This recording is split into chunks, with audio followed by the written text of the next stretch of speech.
That's with my dear beloved friend Rachel Mm. Navaro.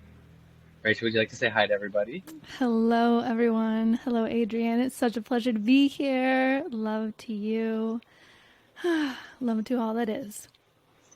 So I am extremely excited to have Rachel on the show because she is probably one of the most fascinating people that I know. And you're going to be getting a lot of praises from me, so get on your humble hat or your ego hat, whichever one you prefer. Both. Mhm. Um, to the audience, how would you title yourself as far as what you do? That's always been a struggle for me. In fact, I remember way back in the day, I had a business card that had like 10 different titles on it because I felt like I couldn't really just land on one. Um, Well, if you Professional. want to name them all 10, just list it off. It doesn't have to be like one like business card title, but just Yeah. let the people know like what it is you do. Yeah. So what I would say, just kind of to summarize it in a nutshell, and it doesn't really summarize it, but is just to say that I am here in service of planet Earth and humanity and all the universe to bring through whatever light and love and healing and guidance and joy and play and sparkles that I possibly can. And that comes through in the sort of professional hat of being called a shaman. But a shaman is such a broad word that, in and of itself, doesn't necessarily have a specific definition or a ton of meaning. And in fact, it's a Siberian word. So healers around the world, have always used different words or different names to describe themselves and the work that they do. But to summarize it, I offer support wherever I can under the hat of being a shaman and a guide. Okay, okay, and so with that, what would you say are the attributes? Well, let me ask you. Let me put it to you this way, and then I'll ask the question. Um, an average person, which you are not in my book, an average person has their five senses, and then they go about their life. You are someone that I consider to have extrasensory. Mm-hmm. It is with the gift of your extrasensory that you now are able to use those gifts, shine that light, like you said, and then put on the hat of a shaman to service planet Earth. So, with that statement, what would you consider some of the attributes of those sensory perceptions that you have that are more than the average bear? Mm-hmm. Thank you. That's an interesting question. So, what I'd say first is that there are no ordinary people or normal people, and that Pardon me. everyone is Sorry. extraordinary, and maybe they True. just haven't given themselves permission or haven't been given permission or that's not what they're here to do in this life, right? Maybe they're here to have a simple life, but they're not simple beings by any stretch. Right. So, but Thank you yes, for I the do. correction. Yeah, yeah. Well, not a correction, just a different perspective on a different Well, I day, believe right? that too. I just use it Yeah, as a base. Like, I do believe everyone has the potential for everything if they allow it. Like you said, we're all yeah. capable conduits. Yes. Hmm. But then back to the Yeah, main pinpoint of you and your attributes. yeah. So, and that's the cool thing, right? Is we all, um, we could think of it like come from the same pot. Mm. The source of creation, the all that is, God, whatever word you want to use. And yet we are sort of tendrils or extensions of that, all that is energy. And so we manifest in different ways. So the, this person over here might have these specific qualities or their, like in Spanish, the word is don. It's like their talent, their magic that they come through with. And that's not my talent. And I can look at it and go, wow, that is so cool. And like, what can we do to bring that out even more? My dons or my Mm. openings is the word I use in Spanish are many, and they are. It seems so strange to like kind of summarize them because it feels like it makes them smaller, but in essence, to try to summarize them, I have the ability to see energy and talk with plants and animals, clairaudience, so hear lots of messages from guides and angels and all kinds of beings all day long, every day, except not usually in my dreams because I ask them to let me sleep so that I can have some rest.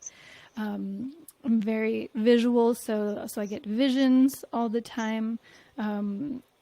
And that might be something just simple where I'm connecting with a plant and then see the plant spirit and we have a conversation. I mean, that's simple to me, right? That's like very Sure. my ordinary everyday. And so once someone said to me, "Oh, you have all the clairs," and I was like, "What do you mean?" And she's like, "Oh, you have claircognizance, clairaudience, clairvoyance, and clairsentience." And it's true. So those are my openings, and some to greater or lesser degree. Sometimes I feel like maybe my clairsentience is my least strong sense, but I have actually been starting to realize that it might be actually my strongest sense, and it's just that there's so much sensory information here Yeah. that I'm learning how to create boundaries and filter it in a way so that I can feel what it is that I really am meant to be kind of diving in with in any particular situation. So I've used it specifically and do use it specifically with clients in order to feel what's happening in their body. If they have a pain, like I will feel the pain. If they have if it's like a physical pain, if they have emotions that are going on, like I'm right there, I'm feeling it completely in my body as if my body is their body. And that's something that started for me that really opened widely for me in my mid-20s when I had this experience where all of a sudden, I wouldn't say I went from being totally like a normal person, to use that word, but I went What if from we said not turned on yet? if How's I that if one? I if Is I that went fair? from being sure, I like that. If I went from being like turned on to at like 35%, let's say, Hmm. I went from Hmm. 35% to 115% in like overnight, and then I stayed at 115% for about a year and a half in order to learn how to navigate all these energies. And it was really intense, as you might imagine. Kind of my Yeah. experience was that when I was with anyone or anything, I experienced my own perspective or my own view Hmm. of reality and theirs as well. So it was kind of like I was everybody and everything, which was really confusing at first to try to figure out how do I like kind of stay tethered to me.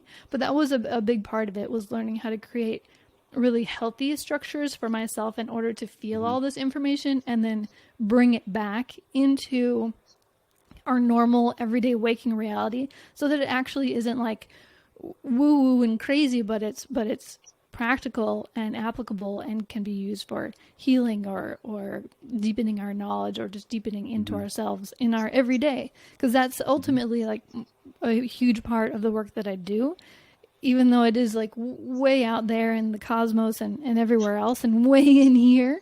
It's very Hmm. grounded in the practical everyday. How, I mean, we still have to eat, we have to take care of our kids, we gotta, Right. do all the things, pay our mortgage, our rent, and be humans. It's what we came here to do. So how can we Right. take all this information and like really enrich our human experience so it can be the most awesome that it can possibly be? And that is what you've been doing ever since, That is what right? I've been doing Or ever since. Yeah, that is your journey, correct? that is my So journey. can you just for people who don't know, explain what those clairvoyances are, like what that even is, the clairs, and then the various clairs that you have, which you say is all of them, which is awesome. Yeah, yeah. So where do you want me to start? Well, what is a clair? What is a clair? Which one do you want me to start with? Well, the one that I know the most of is clairvoyance. That's the one I hear all the Clairvoyance. time. Yeah. Yeah. Okay. Great. So clairvoyance for me means many things. One thing that is the easiest to explain is sort of an extrasensory visual perception. So I Okay. see energy around people, around plants, around anything. Everything from my perspective and from the shamanic perspective, everything has a spirit. Like this chair I'm sitting in has a spirit, and we could do a shamanic journey right now to the spirit of this chair and see what it has to share with us. That And I sounds just bought it, awesome. and I really love it, so I think it has a Right. great spirit. I'm really pumped about this chair. Would you say that's like seeing auras? Yeah, yes. Seeing auras is Okay. would be a part of clairvoyance. Okay. But to me, and this is just like coming out of me. I don't know.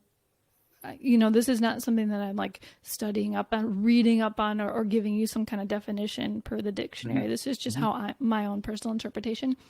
That's what you've experienced. Right. This is my experience. What else I would put underneath that umbrella is the ability to kind of see through space and time and into other realms of existence or other dimensions of reality that are right here. So that includes things like, for example, I do shamanic journeys all the time for myself and with Hmm. my clients and with my family and with my children.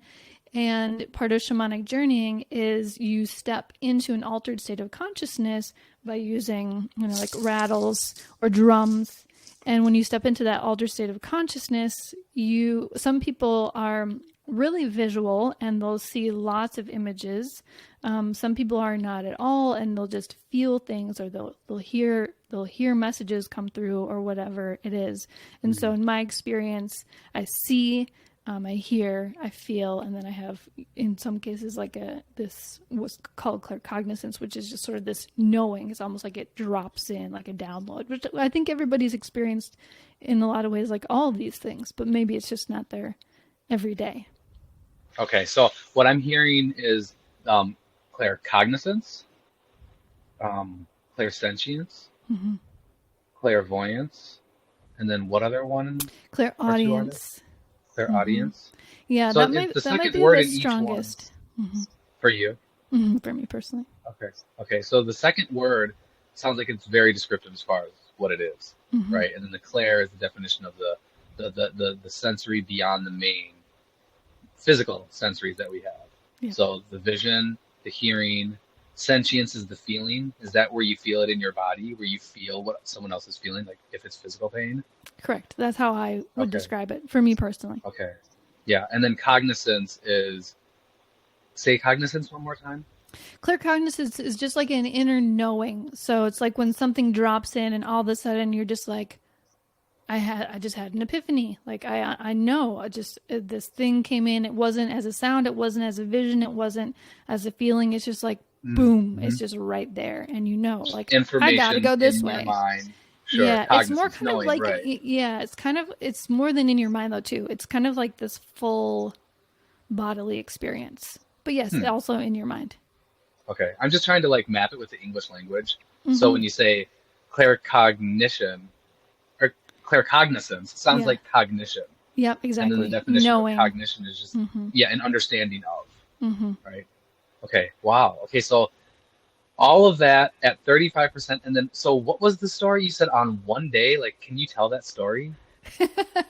Yeah, there's not really much of a story to tell other than, well, from the beginning when I came to this planet, I was born I love the way into you just said that.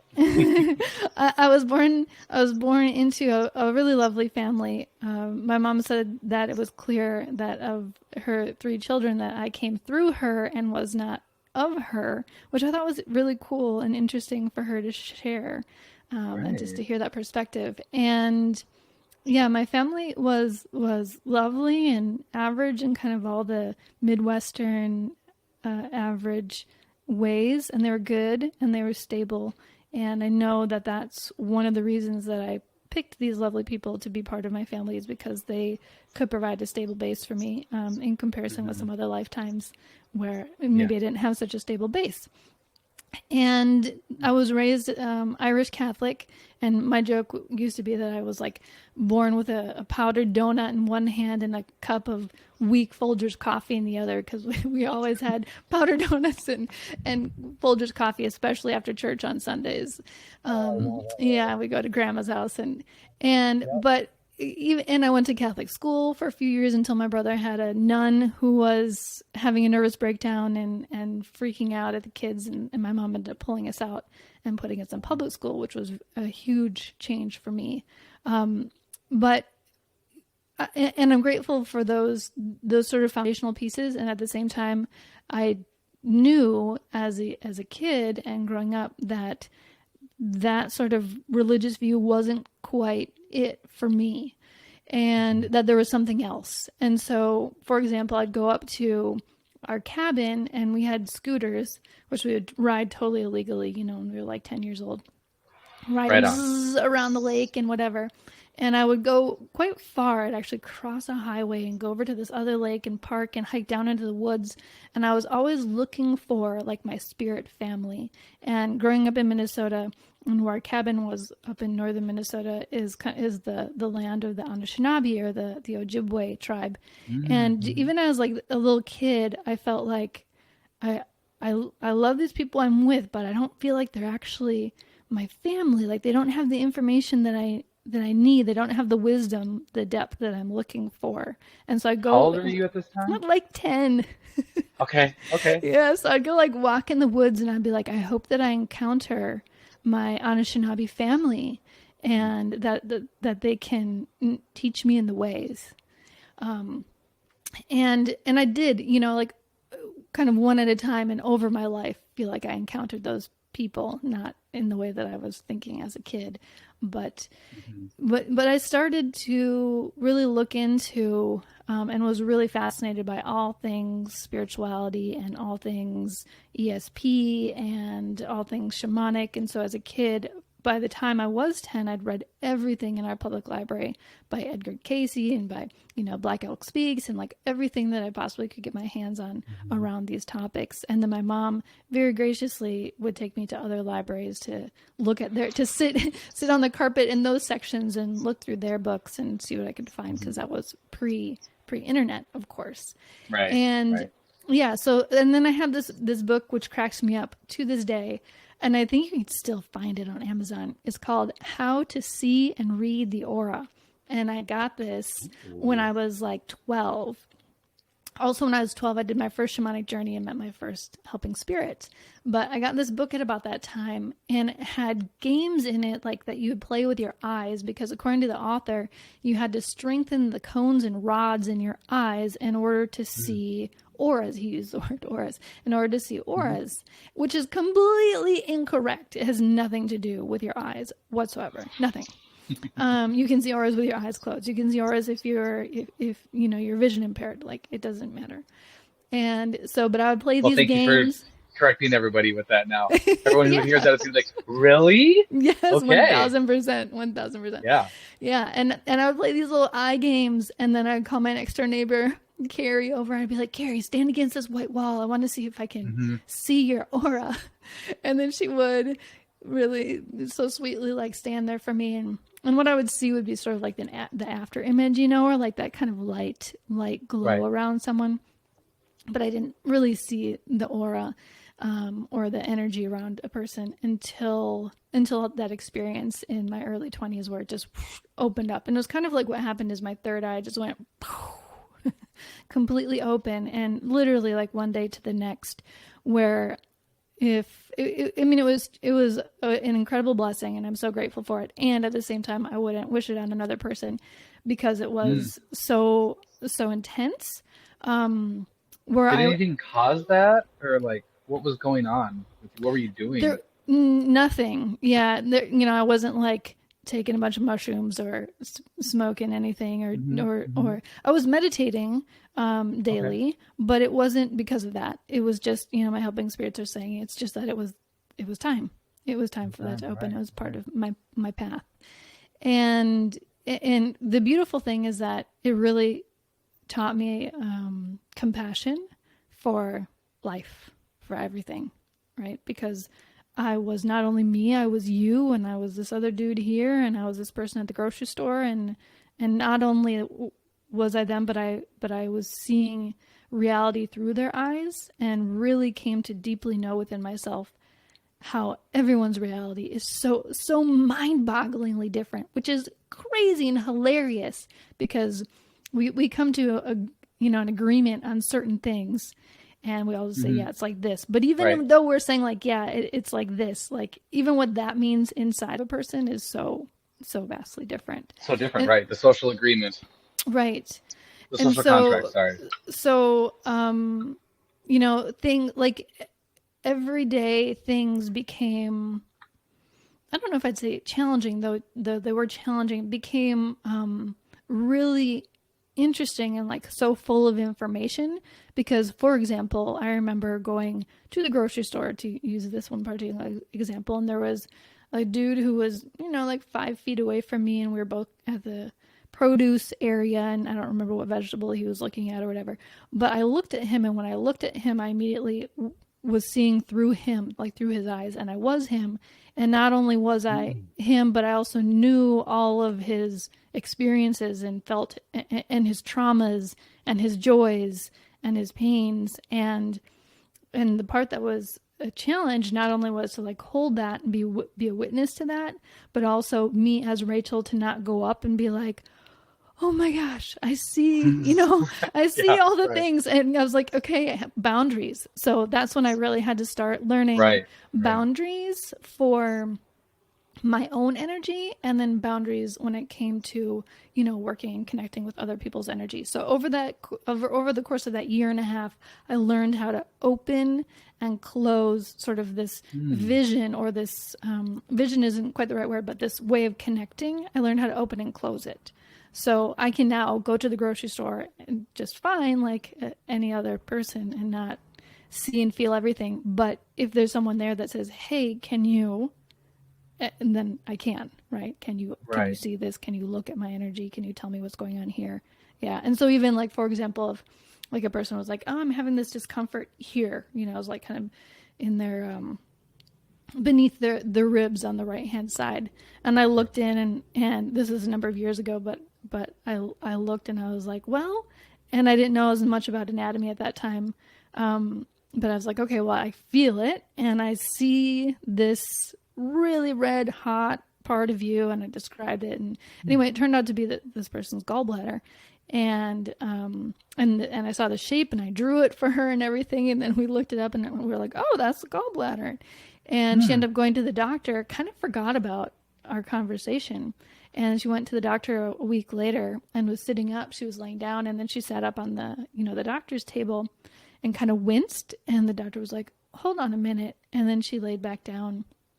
She's like, lay back down, and she checked her, and sure enough, she had an extremely inflamed pancreas, gallbladder, and ended up Mm. having to have gallbladder surgery, or the doctor felt that she needed to have gallbladder surgery, which she did end up going through with. But so things like that, where it's like I feel Well, it, that's I proof see it. in what you're Yeah, experiencing. Just yeah, a yeah, little bit of yes, reinforcement, whether you right, needed yeah, it or not. There it right, is for you. yeah, So I yes, just and want to, that I happens want all the to, time, which is super fun for me. It's just right. confirmations. Oh, for sure, for sure. So Yeah. in that same regard, like as far as getting confirmation with yourself, I'm still, this is one of the things that I find most fascinating about you, and why I appreciate and adore you so much. So still, back in the time where you stated that you were 35% and then went to 110% on that first day or first week. Now, the way you described your journey from coming to planet Earth and your mother telling you that you are coming here through me.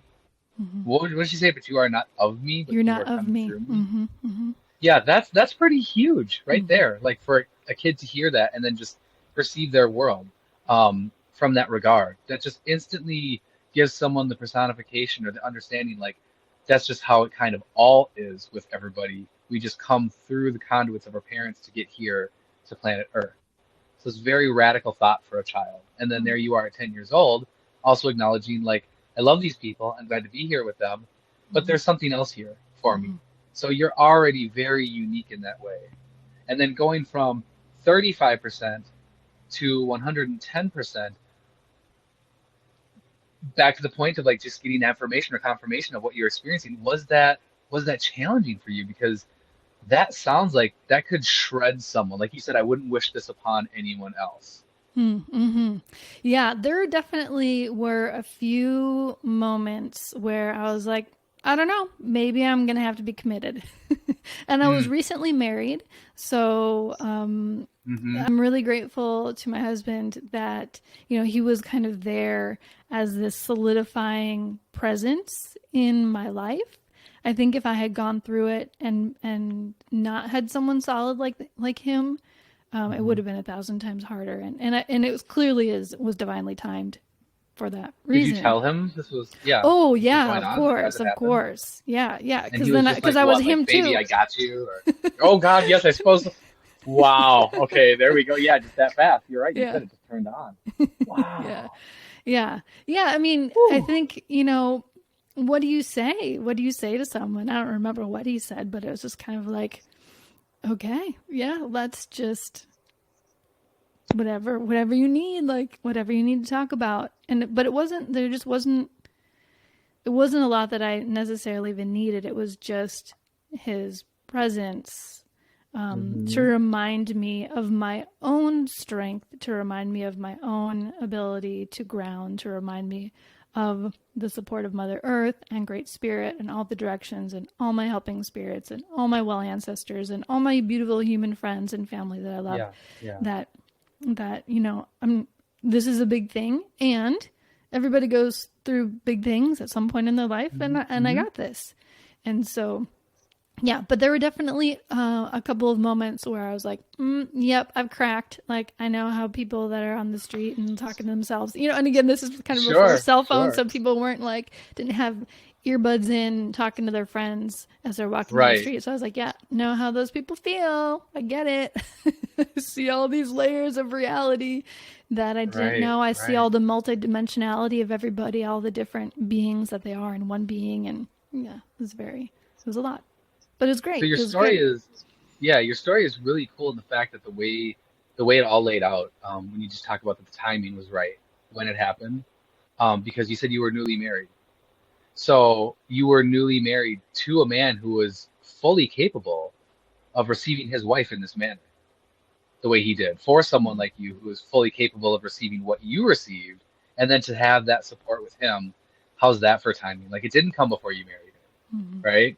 And so like the way you described him, as far as like what you feel he meant to you to help you during that transition or during this awakening, uh, is would you say it's somewhat accurate to how the role of a husband is when you're giving birth?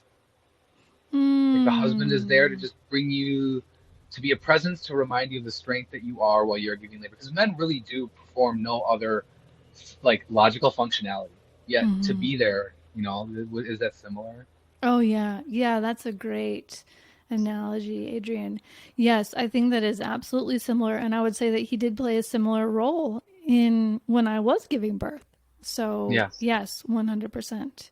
Yeah, and what's so beautiful is recently what's been coming up, and this from knowing me, is boundaries are incredibly important, and our connection to me, right? Boundaries are incredible. Well, no, the helping spirit said they're incredibly important. Period. So boundaries are incredibly important. They are also Yeah. incredibly important to me, and I feel like I talk about them a lot, and also our connection to ourselves, to our highest selves, to all of our multidimensional selves, to the earth and to Great Spirit, and to everything that is here to support us. And recently, I feel like a new or a deepening of my understanding of boundaries is coming through as it relates, especially to the divine masculine. And Mm. and so it's really perfect from what you were saying because I recently had an experience where I saw this. I'm going to call it like a divine template.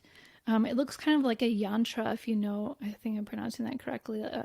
If you know what yantras are, they're kind of like these beautiful sacred geometry mandalas, sometimes, oftentimes in Okay. that shape, right from Hinduism and Buddhism, and like each deity has their own yantra. And don't quote me on this. This is my very like tiny understanding of it, but I'm following you though. I've seen yantras, and then what I ended up seeing as a visual, I was in my yard, underneath this huge black walnut tree, and I saw this sacred geometry mandala shape that represented my husband. And I was like, I saw his ability to just hold space and to hold these really solid boundaries, and I had so much love and gratitude. He wasn't there. He was here. I'm in Costa Rica right now. I was in Minnesota at the time. He was here in Costa Rica, and I just was filled with so much love and gratitude, and this knowing that he signed up to do this with me, and he took on a lot, and that's so awesome. And I signed up to do this with him, Yeah. and I took on a lot too, because he's got a lot of wonderful things that are a lot of irons in the fire that are fantastic. And but in seeing this, it really helped me to deepen my understanding of boundaries, and my current understanding, or my new understanding of what I'll add to the old, is that the divine masculine and the divine feminine, of course, reside within each of us. It doesn't matter what body we're in, what gender, what, Yep. what our sex is, none of that. And it's just that they're the natures of the universe. It's kind of like the idea of polarity, where it's a pole. If you think about it as a pole, and we have one end of the stick over here and one end of the stick over here, and there's this beautiful wave pattern that goes between, and so there's sort of all the iterations in between those two extremes, we could say. So it's just the dance of creation of Shiva and Shakti, or Great Spirit and Mother Earth, or me and you, and Right. that is within us and outside of us, as is everything.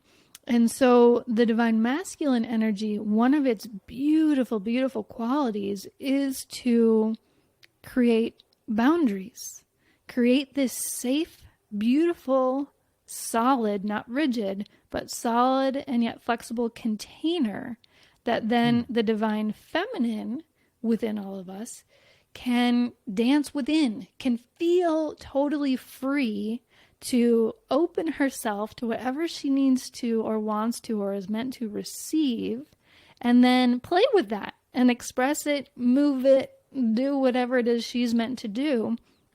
And all the while, the divine masculine is kind of blessing, not kind of, is absolutely blessing that space and that container by holding those solid boundaries.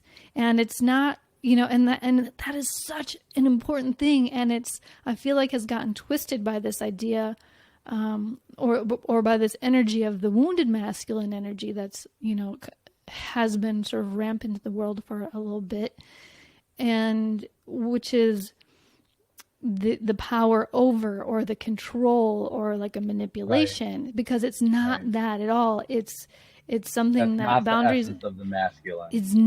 it is not at all the essence of the divine masculine. The divine masculine is has the essence of love and of creating the container, because we cannot experience that freedom and that safety. Well, we can't experience the freedom if we don't have the safety, and we can't experience the safety unless we have a safe place in which to feel, so that we can really open.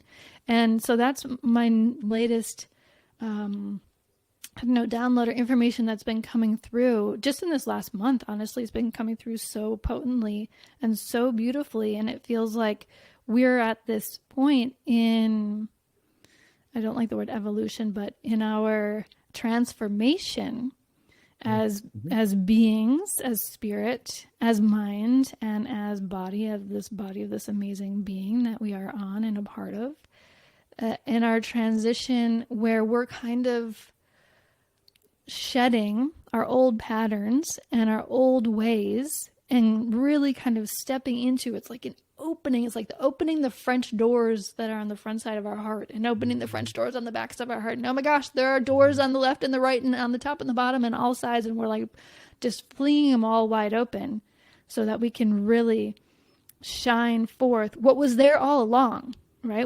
It's not that we need to even receive anything more. We already have everything. Everything is already here.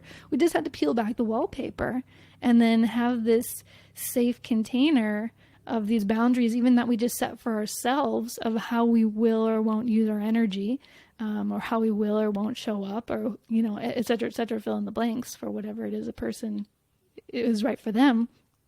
And then we can to live the magic, live in that place of juiciness and freedom and Right. lusciousness and learning and growth and play and beauty. And, you know, and it doesn't mean just like, we're like, tra la la, like woo woo woo.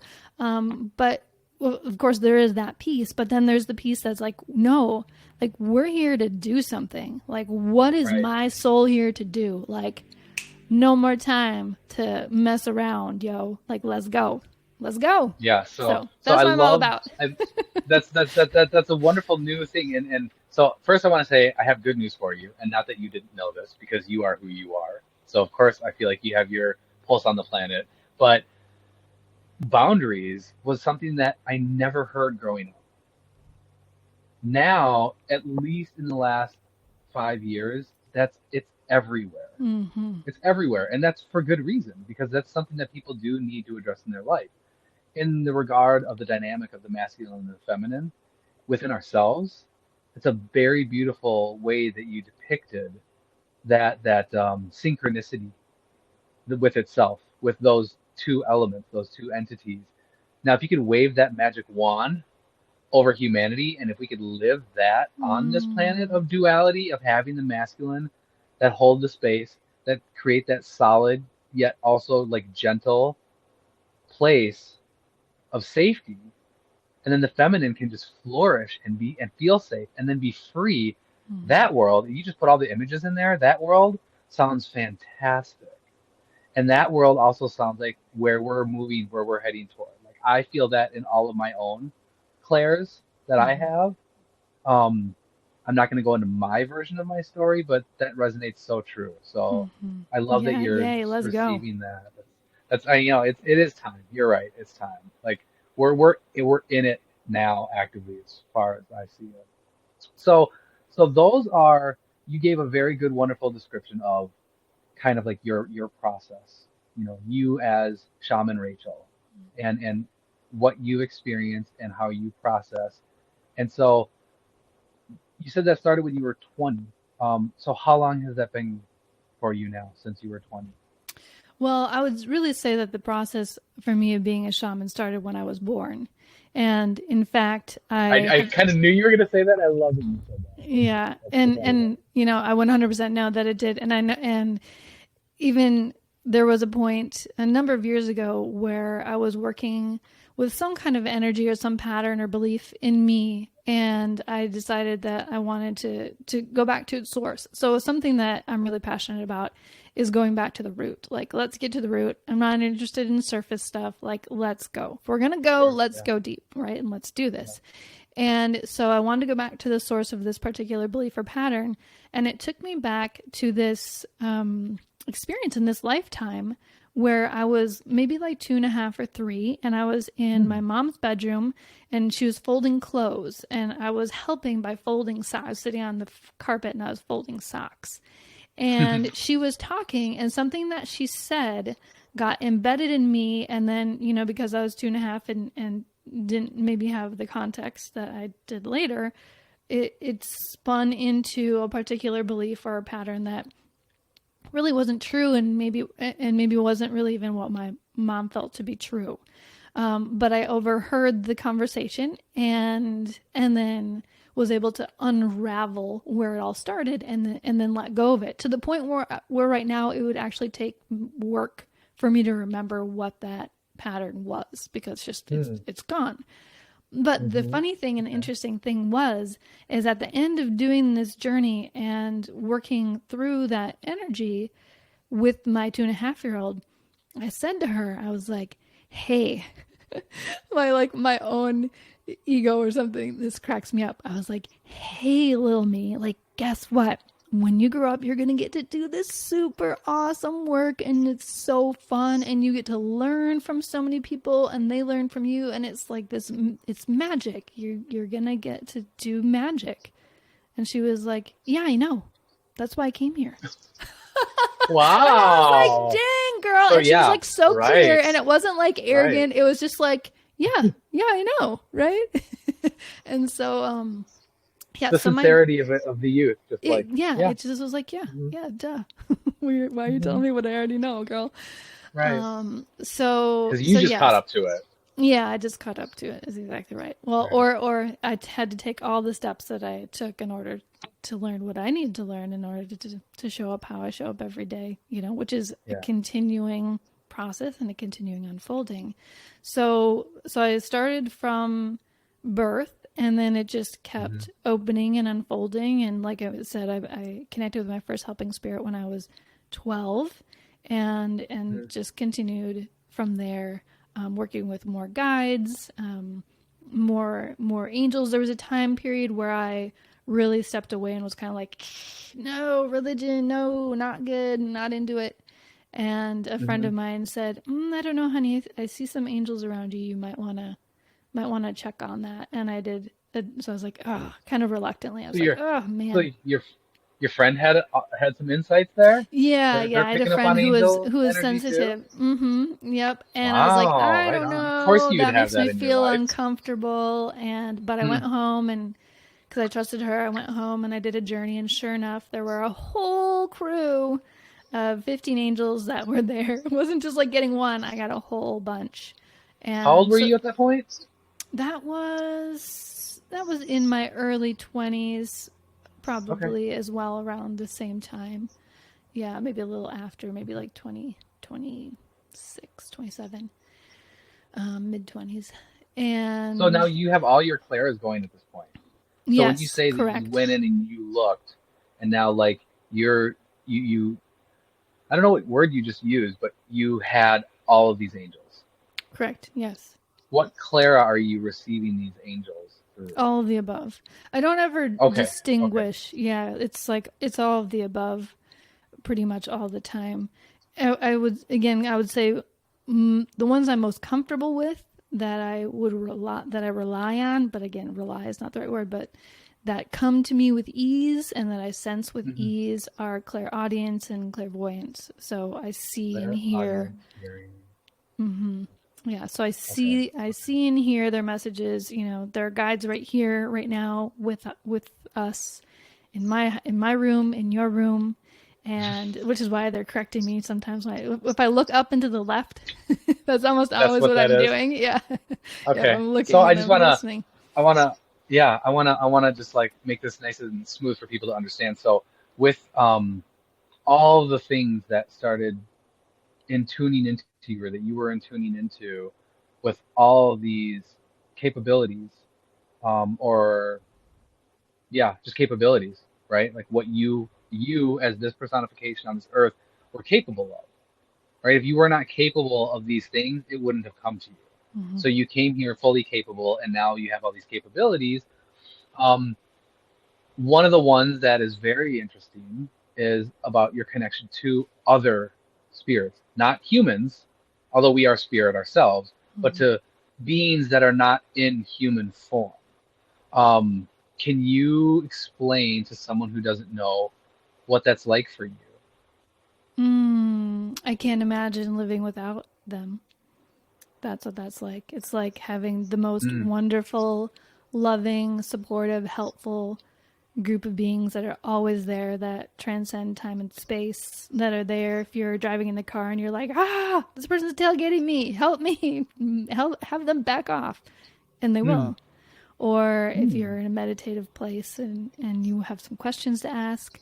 So what it is for me is just an extension of the beautiful beings that are here that I get to see with my human eyes, plants, mm, animals, friends, family, all the loved ones that are here.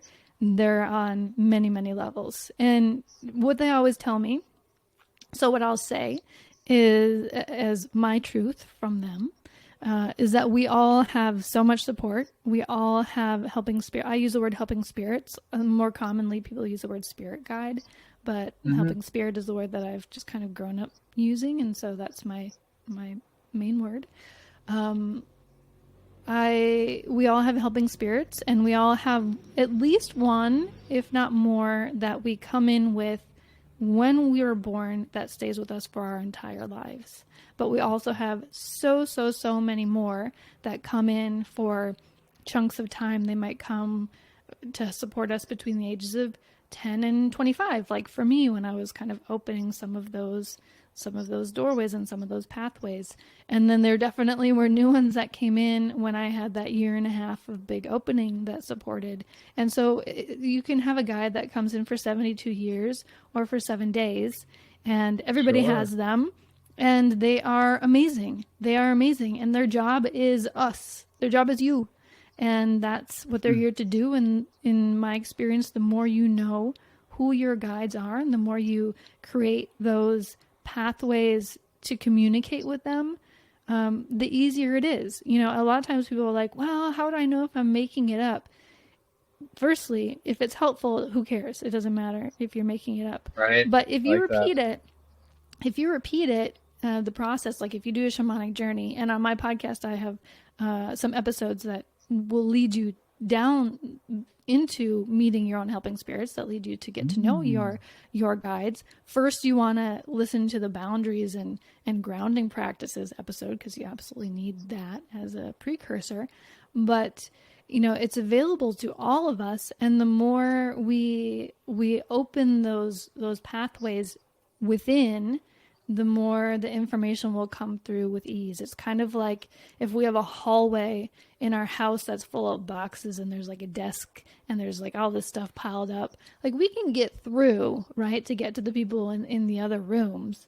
But if we clean it out and like sweep and make it all nice, and then we're like, hey, I'm going to walk down and talk to Archangel Michael. I'm going to go and talk to Skunk. Skunks are rad. They have great energy. If anyone out there has a skunk or vibes with skunk helping spirits are great. That is awesome. So yeah, so whatever the case may be, animal guides. So yeah, and that's something too that I guess they want me to mention is there's all kinds of helping spirits. It's for somebody that's not comfortable. I was going to ask you that. Yeah, so like for someone like me back in the day who wasn't comfortable connecting with angels, because I thought super incorrectly that angels were associated with religion.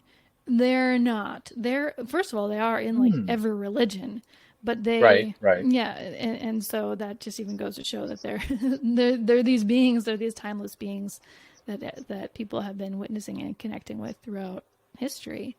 Well, one thing that I just want to put to rest at that point, just because I think this is something that I like to just kind of point out to people, God existed before religion. Oh, absolutely. Right. So that just kind of like says the whole thing right there. Yeah, exactly. Which is just Sorry. love, right? Love existed. Yeah, right. Yeah, Before we were able to pinpoint it and try to define it. Yes. And you know, we've been living here in Costa Rica for a year, and something that I would say has really opened up in an interesting and lovely way around religion is the beauty that is available there in religion. Being here, I feel like Costa Ricans in specific, at least all the ones I know, and I live out in the countryside, so I'm with very like people of the earth, that they have kind of taken all the good qualities from religion and kind of left a lot of the dogma in the dirt. And it's really beautiful, and you know, I think that that's why it is so appealing to so many people, not only because there is so much truth in it, but because there is something, right? There is something more. You have to be absolutely. You have to absolutely try so hard to not believe in something else. It's like almost more, you have to be more faithful to believe that there's nothing than to just know, like, to just have faith. Right. Exactly. I was saying that in a prior podcast that it doesn't, to me, it doesn't matter what you want to identify or connect to as far as like identify as Christian or Muslim or atheist or whatever. To me, the root is that there is faith, that there is belief, that there is spirit. And with those comes love, compassion, all the other genuine things. And then the connection to, like you were saying, spirit. So, you know, the beauty that is available in a religion isn't just because the religion, but it can be found in a religion if you don't have it. That's a very easy access point to get it. But then muddling through some of the muckiness, or like you said, just being left on the wayside, it's like, yeah, take the greatness that's there, the fruit that's in the religion, and then let go of the politics of it, or let go of the differentiating prejudices that it can bring about. Right. Or even the And that areas where it's started, been yeah, twisted, or even the areas, yeah, where it's been yeah, twisted in twisted, order yeah, to for sure. create control, where maybe that wasn't Right. part of the original. Absolutely, they're saying wasn't part of the original Yeah. seed, but is where darkness, tries to weave its way in and create Right. create Right. confusion. So, but yeah, the helping spirits don't have any affiliations, and so that's the beautiful thing with shamanic work in my experience and in my view is it's completely non-dogmatic and it fits in with Hmm. any spiritual or religious beliefs a person may or may not have. And so the helping spirits tend to kind of fall into certain categories, and those categories, with speaking just with real broad strokes, are Yeah. there are animal guides, some that I call animal totems that stay in their animal form. So it could be like a buffalo, it could be a badger, it could be a hummingbird, it could be whatever. And then there are what I call animal spirit guides. Those are different from the animal totems. They tend to be shapeshifters, where they're closer to us. They oftentimes use words to communicate. They have a more human form as well as their animal form. There are the angels that we already mentioned, archangels, and all the other different orders of angels or levels of Hmm. angels. They're the elemental beings who are so special. They're also special. But the elemental beings, of water, of earth, of air, fire, and then Right. specifically, so there's like the spirit of the Mississippi. There's the spirit of the St. Croix. There's the spirit of Lake Sure. Right. Superior. I There's like the spirit of that. the Rocky Mountains, who is awesome. She's so beautiful. There's the spirit of any place or any element has a specific spirit, and then also kind of a overarching one that holds space for it. And they're so cool. There's all the beings from the fairy realm, so fairies, pixies, sprites, Mm. gnomes, Hmm. you name it. And then there is the huge plethora of ascended masters. And I'm kind of moving my hands like this because they love to stand in circle with me Hmm. or with anyone. And Yeah. so yeah, so this is kind of how they arrange themselves with me. So over here kind of from like 2 o'clock, 1 o'clock to my shoulder are all the ascended masters. And ascended masters are ancient gods and goddesses. They're wise beings, some of whom have been on Earth, some of whom Mm. haven't. Some understand what it's like to be human and understand time. Some definitely don't. So when we ask time-based questions like, when will this thing happen for me? They're like, I don't know. Time doesn't. I don't get time. So yeah, so we often have to ask good Right. questions, leaving out Right. ambiguity. So that's kind of a little bit about the helping spirits in a nutshell. And then the cool thing about them is that they're all beings of love and light. They're all. I mean, it isn't that the world is all beings of love and light. There is. I wish it was, but there Mm. definitely are energies that are heavy, dark, stuck, just very, very challenging or negative. But the helping spirits that we're referring to are all beings of love and light, and they're all I here love that. to support us in whatever way. And some of them are specific to us. So, like, you, Adrian, have helping spirits that are literally only yours, that don't go to anyone Mm. else. They're just like your homies. And then Sure. also, if you had Archangel Raphael is somebody that can be supporting you and me and everybody else on planet Earth at the same Sure. time. Sure. Let me ask you this question. With all these helping homies, and all the support that they give to us, with all the other dark energies or heavier, denser energies, do they serve a purpose? I mean, they're here, right? So there's some reasoning to this in God's vast universe and the reality that we know on that topic. If they're there for some reason. The beings of light or the beings of darkness, or both? I guess both, Mm-hmm. right? The beings of Mm-hmm. darkness have their own role to play. I do. Yeah. So yeah. Go ahead. Well, I was just gonna say, like, I've had that thought many times myself, to wish that it was a world of all light and love. But then I see that that would all. I mean, in your own answer, why can't it be that way, or why isn't it that way? Mm-hmm. I'm gonna ask. I'm going to go out of my own Rachel answer and see Okay. what they would say. Because they're going back to the idea of polarity. They don't like the word duality because they said it's incorrect. In fact, we live in non-duality. We label it duality, but that's not it, because there's not these two static poles. It's what they were talking about before with polarity, and how there's the two what we could call extremes, but then Mm-hmm. there's like all the iterations or the mixture of those two extremes in between, right? So there's the Mm-hmm. spectrum. So in order for there to be, oh, they want me to back up. Okay. Okay, they want me to back up a lot. Sorry, Mm-hmm. this might be a little slightly longer answer than we had No, anticipated. that's Okay, okay. so they're going back to the all that is, and I was just recording actually a podcast to put up. Hopefully, it'll get up soon, about my experience going back, or going to, or going up to, however you want to say it. It's not really up. Vibrationally, it is up. Going back to the source of creation in this life, in this body. Well, not with my body, but I had an experience and have done so many, many, many times since my first experience. But I had an experience of going to the source of creation, and it was extremely powerful. It was the most amazing experience of my life, and to the point where I was like, "Oh, I don't want to leave." And they're like, "Oh," Mm-hmm. and sent me back, right? Because it's so good.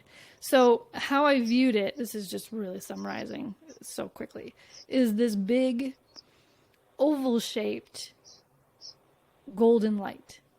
And when I saw it, I was like, I knew it. It's not a belief or faith. It's just like a complete 1000% knowing. Like, there's home. There it is. Mm-hmm. I know it.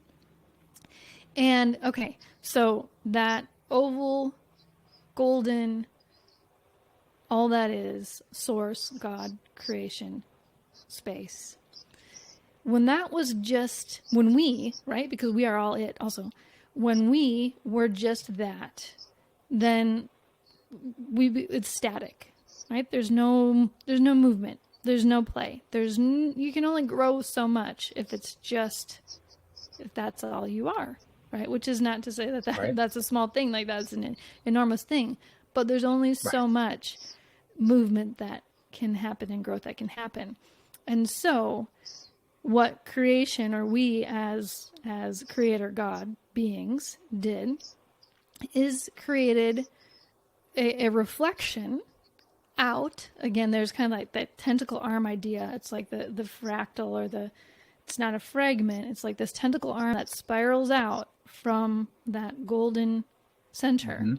And that is Adrian, and that is Rachel, and that is this, palm tree over here, and all these other Mm-hmm. things.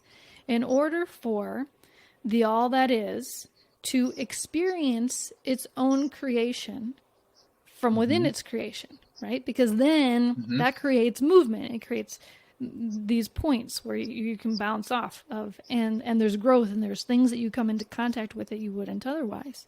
And so part of that spiraling out is creating opportunities for all the different iterations, all the different possibilities of what could be. Some of those being the lightest light and the Mm-hmm. loveliest love, and some of those being the darkest of darks. Mm-hmm. All for the purpose of growing and deepening into love and understanding and compassion. So that's what they say the purpose is. If that was part of your question, was what's the purpose, or why is that My there? question was, yeah, does it have a purpose, and what is Mm-hmm. your definition of that purpose? And that is completely in line with my viewpoint on it. So I guess I Mm-hmm. don't need to reiterate it. Yeah. That's just kind of Well, a secondary confirmation to that I have that same feeling. But I feel like some people get the reason I wanted to ask you the question is to have you say it, because it is a talking point that I do like to use to state. I don't know if I'm using the term talking point fairly, but a topic that I think is worth mentioning to people, to not hold resistance or resentment to the negative darknesses that we experience in our world. That they are there for a purpose. It is for you to find the truth or the message that they're trying to convey, to bring you to that growth or that experience. Like Mm-hmm. that's the deeper meaning. I think a lot of people miss that. Yeah, how I'd phrase that slightly different is that Sure. the but yeah, I hear what you're saying, Adrian. Is that the dark energy or the negativity or the heaviness or the stuckness is Hmm. not necessarily there to teach you something. You don't necessarily need to open to it just because you're confronted with it. That might be the lesson, actually, is to notice it, recognize it, and hold firm boundaries, right? That's for Hmm. you to say, Right. That could be no, the I'm lesson not. right Yeah, there. Yeah. I'm not going Yeah. into that. Right. This is where I have set up my camp. This is where I'm putting my flag. It's, in this particular lovely vibration or high vibration Right. or We can get sunny so stuck spot. on a play on words, right? Like if I Right. say Yeah. open to, I don't mean like, yeah, come on in, demon, hang Right. out in my body. That's not what I'm saying. What I'm saying is just instead of creating that well, I guess the difference that I'm saying is like people try to run from their fears or run from Yeah. situations that I feel like life is trying to show them something. And so people get shy to that. So they create like not just a boundary, but an absolute resistance to their own growth when Absolutely. life is always urging us to grow. Absolutely. Yeah, and I think that, what a good question to ask ourselves, especially for empaths, is this my job to do? Right? If that has to do with someone Mm, else or with myself. hmm. And then you could, in that situation, if there's something that's coming up, that's a fear, let's say, something that's confronting you, and your natural resistance is to, I mean, the natural thing for anybody is to pull away, right? Or move away or hide. It's those Hmm. fight, flight, Hmm. freeze, yeah, Yeah. responses, and of our sympathetic nervous system. And yet, you're exactly right that we are not here to just coast through. No, but nobody is. Some people are here for Right. more of a resting lifetime. That is true, but Hmm. other people are Okay. here for more. Which is why we should never judge anyone, right? If Right. I have Right. people come and they're like, "Oh, I do so much personal work, and my partner doesn't," and it's like, well, that's okay. That might not be at That's all who what they your are. partner is here Right. to do. Yeah, not in Right. this lifetime. Right. Maybe the last lifetime they did so much that they just, or maybe they're resting out for what's going to come in the next lifetime because they already have a glimmer of that. Yeah. But with respect to like energies that are dense or dark or challenging, I'll just give a personal example. So over the years, I have had many clients come to me that were bothered by, to put it very mildly, energies or entities that were dark Hmm. or menacing or just plain awful and nasty. Yeah. And to the point, and these are good, dear, lovely people. I love my clients. I feel so grateful for all of them. And so, I love them, and it's hard to be a witness to some of these just like nasty, repetitive things. And so I even noticed in myself that I started to take on this feeling and being like, oh, these assholes, like, God, I'm so Hmm. pissed. Why don't they just leave this person alone? And we would do stuff, and the person was working on their boundaries, and da-da, and they're like trying to do their very best work. And at the same time, I know it's all part of it, and my human self is like, "Urgh." So then I had an experience where there wasn't something that was like pestering me, but I had an experience with a dark entity that wanted help, but didn't Hmm. couldn't ask for help. And so the way that they asked for help was to be a jerk. Hmm. And yeah, and so I was like, oh, okay, I see you. Because whenever I'd work with them in the past too, I would kind of give them options. I'm not there to be like, I cast you out. I'm going to slay demons. That's, I don't think, helpful, or what's in right relationship. And so Hmm. I would give them options. Do you wanna go back home? Do you want to go into the light? What do you want to do? And they oftentimes were Hmm. like, I'm not going to go into the light. But this one, And then what? Run away? yeah, well, then they go back home. They get escorted Yeah. back to their plane, Sure. right? Sure.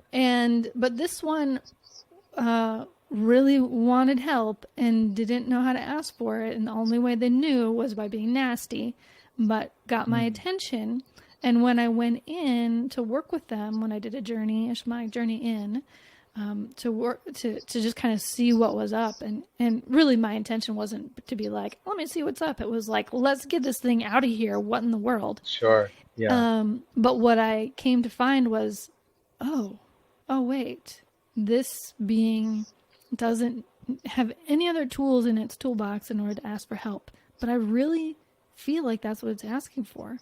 And so ended up approaching it from that place of compassion. And man, Adrian, it was so powerful and so cool. And I feel like it was such a gift and a healing to me, because thanks to all of my helping spirits and other guides and supports that came in, this being that was really nasty, and we just were really able to see all of its pain and all of its trauma and all of its sadness and the depths of the place that it was stuck in, and then support it to move out of that place. And the transformation that occurred right in front of my eyes, I mean, like, it's still burned in my brain, I'll never forget it, was so staggering and so beautiful. And like, I was just like sobbing for joy. And this being, it was freed, you know, it finally was freed. Like, it makes me feel like a little emotional right now. I'm feeling that. And it completely changed my perspective on those dark energies that show up. Sure. Because, you know, I would have said before, like, oh, they're wounded, or they're, you know, like those things that we say, but I really understood it on a new level. With that experience. And so I feel like I approach it when it does come up differently.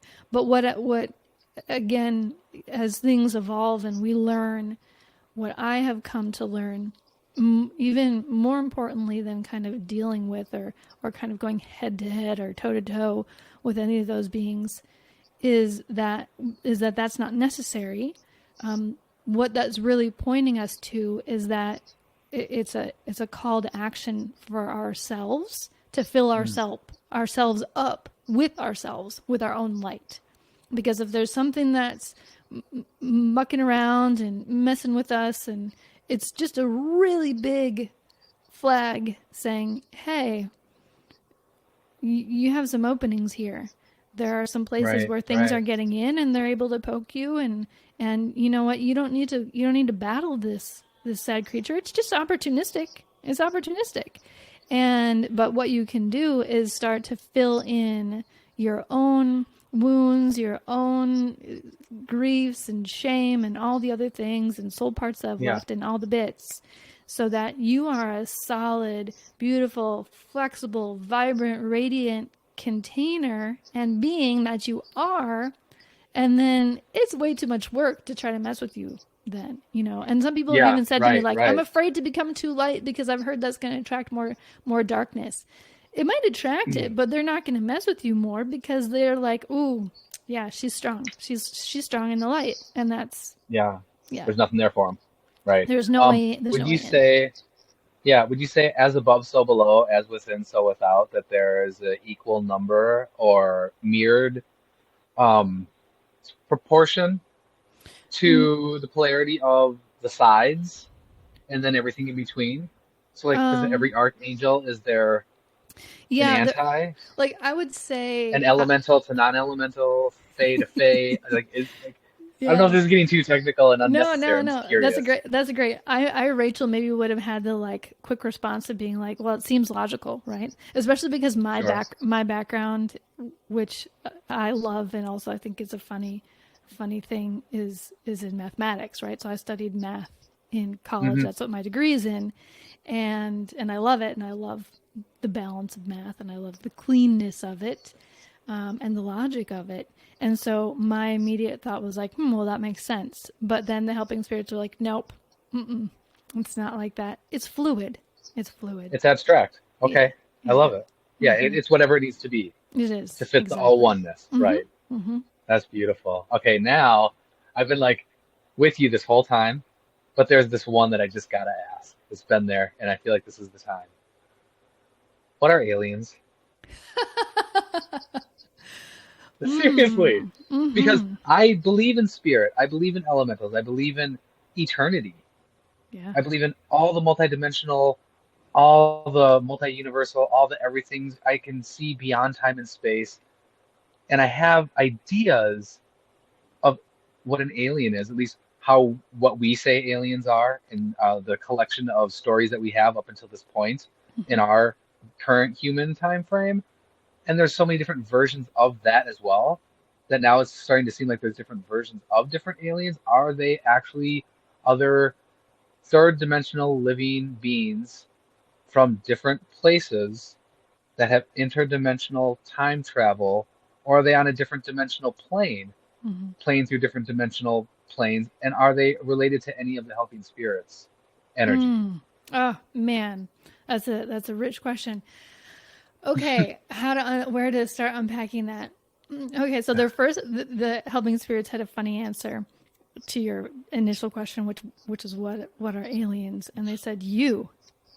I know that. I feel that too. I feel that all the time too. So, Yeah, right, yeah. right. So look no But from the further. human perspective, looking that way, Yeah. Okay. So that's no, it cracked me up as I was like that's good. smiling That that is whole just time. great. See, and that's the thing I love about the helping spirits is they are so humorous. Like they're Yeah, all individuals. They have such a sense of humor. Oh my gosh, they crack me up literally every that day. is good. Yeah. I could imagine not having them after having them, just be like, Oh, I know. what? No, No, so lonely. It'd be so Yeah, lonely. I can't imagine. So yeah. anybody out there, if you want to meet your helping spirits, call me up, call up Adrian, go to my Yeah, podcast. well, we're Yeah. gonna do that. At the end of this, I want you to say where to go, and then afterwards, let's reconnect. However, and just give me the information so I can put it in the the description links. Sounds great. Sounds great. Yeah. Okay. Yeah. But yeah. So to the question. So, and I love this because I love other beings. Hmm. And so what are aliens? So, simple answer. Let me try to make this simple. There are beings that all throughout the universe, of course. Like it just again, there's a Sure. logic thing. I remember having that conversation with my dad as a kid, and I was like, there have to be with all the stars that are out there, and he was like, nope, humans are the only thing, Rachel. And I was like, what? How can you? That just doesn't make any sense. So, aliens, by and large, are just other beings that are having an experience just like we are, right? They're just having they're having an experience perhaps on a different plane of existence, perhaps in a different dimension, a different vibrational space, certainly in a different physical space, depending on how we want to define physical. And so for example, I do journeys. There's a fun journey. I don't know if you and I have ever done it, but it's what I call kind of getting to know your home base. Because when we We have incarnate, not so done no, that. we've done it. When we incarnate on planet Earth, from the helping spirits perspective and information, we tend to sorry, I said on planet Earth. When we start incarnating, period, or differentiating as that tendril arm from the Okay. all that Yeah. is, we tend to go to the same place repeatedly. It's kind of like a kid growing up in the same area. You just, you stay in that place and you kind of learn the ropes and you figure it out. So you have lifetime after lifetime after lifetime, typically, in the same place. That place is never planet Earth, by the way. Planet Earth is like one of the pinnacle places that you can incarnate. It's like the big boss level of a video game. You have to work your way Okay. up. You cannot. This is not easy, and you know it. No one gets out of planet Earth without intensity. No one. And so you have to be a master in order to come here. You have to have had mastery lifetimes. So everybody here has had mastery lifetimes. So hooray, all of you. Right. And yeah, exactly. Pat Yay. yourself on the back. Yeah, you couldn't have come here otherwise. There's absolutely no way. You wouldn't have been let through the gates, so to speak. So we I wish tend you were to broadcasting this on every TV across the world right now. I think everybody needs to hear that. yeah, To be yeah. here, you have had to have gone through some stuff, and so you are for surely special. Just know Yes, you are for sure. And that came to me actually in the course of doing one of these sessions for someone about their home base, like what was their home Sure. base Yeah. planet, and I just said to him, kind of off the cuff, I was like, no one has ever, I've never been anyone whose home base is planet Earth, but I just assumed that that's because no one whose home base is Earth is going to come for a shamanic session. They're just not into it. And I was thinking like they're like low level, like whatever. But it was, and then the helping spirits like, no, that's not it. And I was like, oh wait, hold on. And then they told me, no, it's so challenging here. You have to work your way up. You have to have skills and Wow. to be able to handle the challenges, because not only is planet Earth challenging, it's very slow, right? We have to like really feel all the feelings. We have to slog Gosh, through yes. stuff. And that Yeah. is not easy. So we can't just, on other planets, it's very clear, like when I've journeyed to other planets or other realms, other dimensions, vibrational dimensions, the higher dimensions, there's very little kind of differentiation between where I end and where you begin. So you can feel the connection. You can feel the oneness more, which actually creates a deeper sense of like unity and ease and safety in a way. But here on Earth, at least at this time, we have a harder edge to us, and it's like, this is where I Sure. end, even though like ideally Sure. it's outside of us, right, our boundary, but this is where I end Right. and this is where you start, and we butt up against each other, and that creates friction, and it creates like this sort of like having to go through the slog of whatever challenges we're butting up against. So aliens, again, to get back to your question, are beings that are almost never in the 3D. They're usually in a higher vibrational plane. And they're just beings that are doing their own thing in other places. And they're learning their lessons. Some of them have come to planet Earth, 1000%. Some of them might still be here on planet Earth. I think that they are. I'm not sure. I'm not making any grand statements, but all the helping spirits are nodding their heads yes. So I'm just going to go from them and say yes, that there are other beings here on planet Earth. But at the same time, you could think that about anything. Like, that would be my experience, or even how I would describe when I had that big opening back, 20 plus years ago, was that almost everything felt like alien to me because it was such a different way of viewing things. So, you could be a philodendron for a day, and that is the equivalent of being an alien. You're here on planet Earth, but it's so alien to your experience as Adrian that you might as well be an alien. And I am. Right. And then you said something about their connection to the helping spirits, and that's a really interesting point. So, there's one other little tidbit that I want to add. And this is in my experience, and with the helping spirits also, I feel like it's in their experience. Some beings that we would label aliens are helpful, just like humans, and some of them are not helpful. Some of them are neutral. Sure. Yep. Yep. Okay. Some of them are here as observers. Some of them were here in our past and were part of our this human body's evolutionary process for like rapid evolution. So we have a very mixed bag of genetics that is not all terrestrial, which I think a lot of people, if we tune into that, can really feel the truth of that. It's like, yeah, there's a part of me for sure that's like of planet Earth, and that's animal, like the way that other things are animal.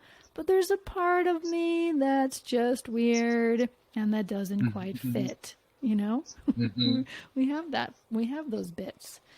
And we could talk about genes and from the science perspective too, because they've seen all that. Okay, I'm getting a message that's saying that my device is getting low. Adrian's device storage is running low. Yeah. Okay, so I guess we should wrap it up before it just cuts out on us. Okay, sounds good. As long as we're still recording. So I'm just going to ignore that screen. So that was a wonderful depiction of the aliens. So thank you for everything that you just shared with us. Wait, hold on. Let's not wrap it up yet. We'll cut out. Okay. We can cut out this little chunk, maybe. Okay. Or do you not want to? Do you want to No, we just can wrap keep it going up? if you have more. No, if you have more to say, I'd love you to say it. Okay, so there's just one point that's come through recently, and I want to say this with a little, I don't know, like this energy that's coming through my hands, with softness around it. I don't want to make this as a declarative statement. but I want to put this out there as a thought point. You, Adrian, likely, and your listeners have perhaps heard of the Anunnaki, who were Mm-hmm. beings in ancient Sumeria that were here doing all kinds of stuff and purportedly, part of the beginning of civilization, which just appeared on the planet like overnight, strangely, Mm-hmm. and all kinds of things. And they're oftentimes depicted as having wings and being strange looking and having these interesting little watches and little buckets and traveling through time. It has Mm-hmm. recently come through that the Anunnaki are the same beings as the archangels, which is fascinating and mind blowing to me. Okay. Yeah. And so, but you asked a question like, how are aliens related to helping spirits? Right. Is that, Right. if there's a being that has gained mastery or has a lot of wisdom, it doesn't matter what type of being they are. Like True. Very true. Neptune, for example, or Zeus, or all those types of beings come through as helping spirits. Are they human?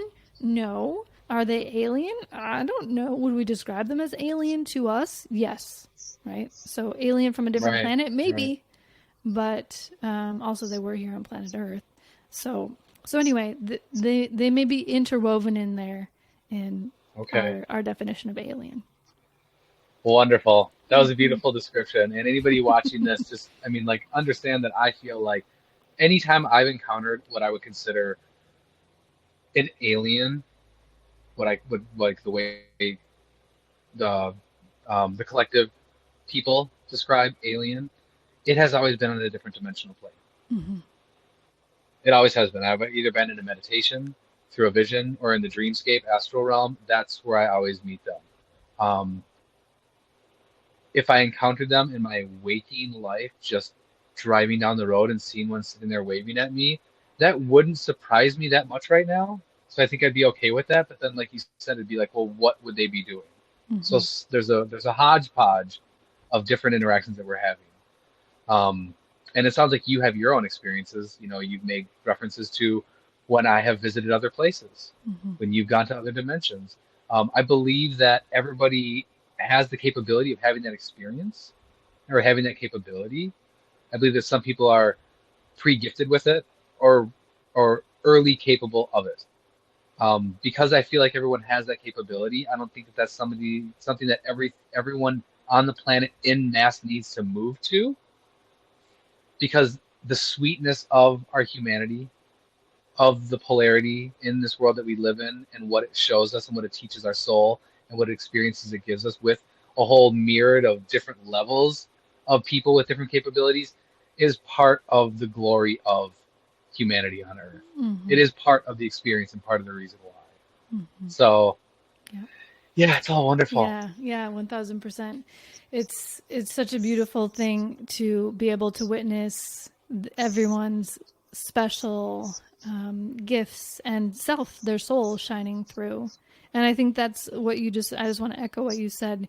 Oh, it is not uncommon for people to come to me and be like, oh, I wish that that I had the gifts that you had. I wish I could see in the way that you see or hear in the way that you hear. Sure. And then when I ask them, well, what are you seeing? What are you hearing? What is your experience? They'll describe it to me, and it's so rich, and it's so beautiful, and it's so not what Hmm. mine is. And Yeah. I'm just like, what? Yeah. That's amazing. What you're experiencing is amazing. So there's always a little bit, perhaps of that grass is greener Right. mentality. Yeah. But everybody is such an amazing being and has the capability to maybe not open into everything, but open into everything that is them, that they Right. have signed up to open into in this life. So continuing to kind of check in with, is this part of my path? Oh, I lost Adrian.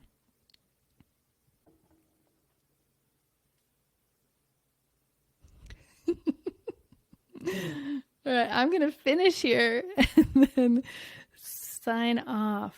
Okay, so even though Adrian is not here, I just want to finish by saying that I love you, Adrian, and I love all of you. It's been such an honor to show up here to chat, to have all the helping spirits and guides come through and the well ancestors. Many, many blessings to you, your helping spirits, your well ancestors, your descendants, and your path.